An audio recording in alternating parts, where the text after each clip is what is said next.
Identifying. The king of cakes. Chopper for the win. G'day guys, welcome back to CakesByChoppA. Today we have Mickey Mouse. He looks really difficult, but he's not that hard. He does require a little bit of carving. You're going to stack your cakes up as high as you need his shoulders.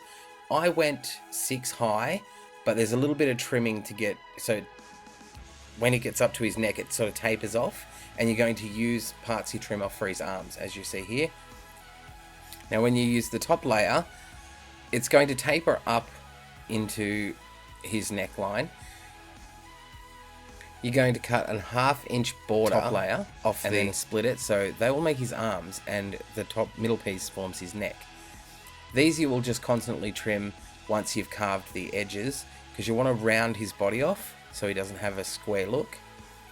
Just going around until you're happy with how it looks, and you can see I've got a curve on his back because you don't want the neck just going straight up. Then I've used another piece to do his stomach, and it just gives him that full tummy look. Trim the sides off. You're basically looking to sculpt a body shape and then make the arms fit onto the side of that. It's quite simple when you look. It just goes curved in at the top and sort of flat at the bottom. Now just trimming as you go. Use the offcuts for his legs. You don't want to make them too long because you're going to add shoes to these. Now fill the middle with a light coating of frosting. Then you're going to put some on the front to glue on his stomach, and then you're going to just carve it around so his belly looks a bit rounder again. Using all the offcuts to do his legs, and I've cut out these little hedgestone shapes, I guess, and I've cut 4 of them, and then you taper one so it sort of looks like the shape of his boot. And you're going to set them aside later because we're going to cover them in fondant. Now for his head, I've used the inners of 3 round cakes, and you stack it 3 high, and then you're going to taper the top and bottom. You can see here I've sped it up heaps fast, but you're just basically angling it in and you get this ball shape. You want to make sure it's in proportion with his body, so when it's, before you finish carving, you want to sit it on top and then just size it up. Then you can in with the frosting, and then I put 5 skewers in a 4-point section to keep his head still, 1 in the middle. This gives him a little bit of stability. Then with your black icing, I just used a chocolate icing and then added some black food gel to it. It does go a little bit purple looking, but when it sets, it goes black.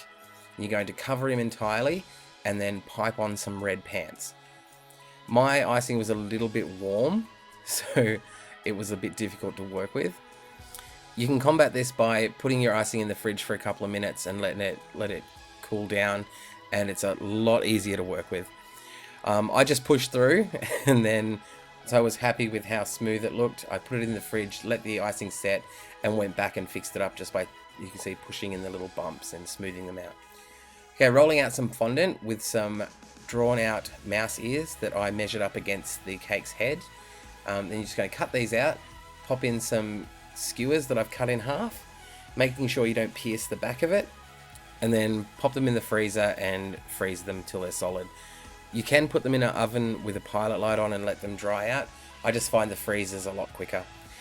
Okay, now I rolled out his tail, and you can choose to do his hands and eyes now if you like. I didn't. I just got these out of the way and then did them things as I needed them.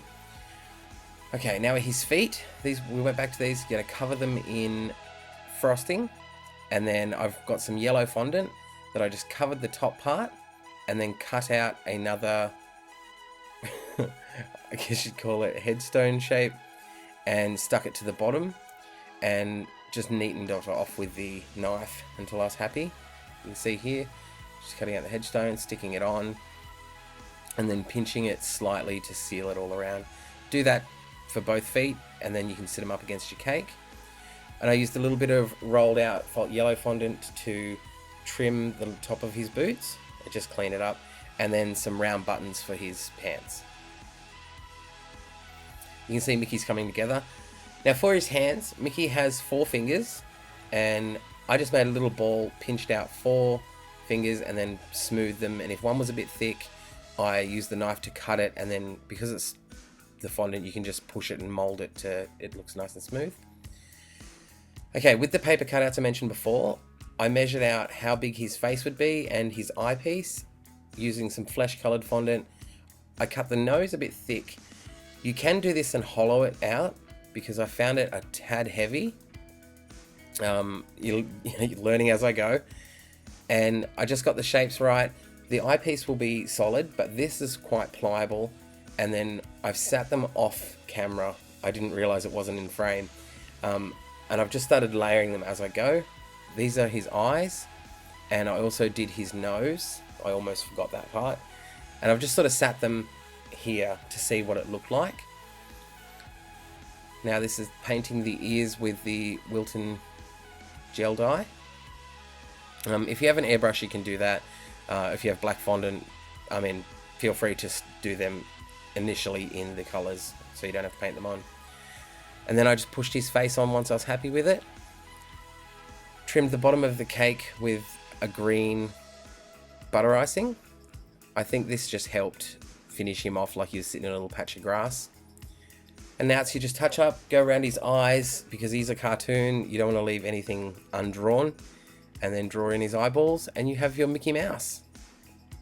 Once the ears have set, you just push them in. It's good to sit at the front of the cake and measure where it's going to look right, because that's where your photos will be. Speaking of photos, be sure to pop over to Facebook and check out CakesByChoppA. Thanks for watching, guys, and I'll see you next Friday with a new video.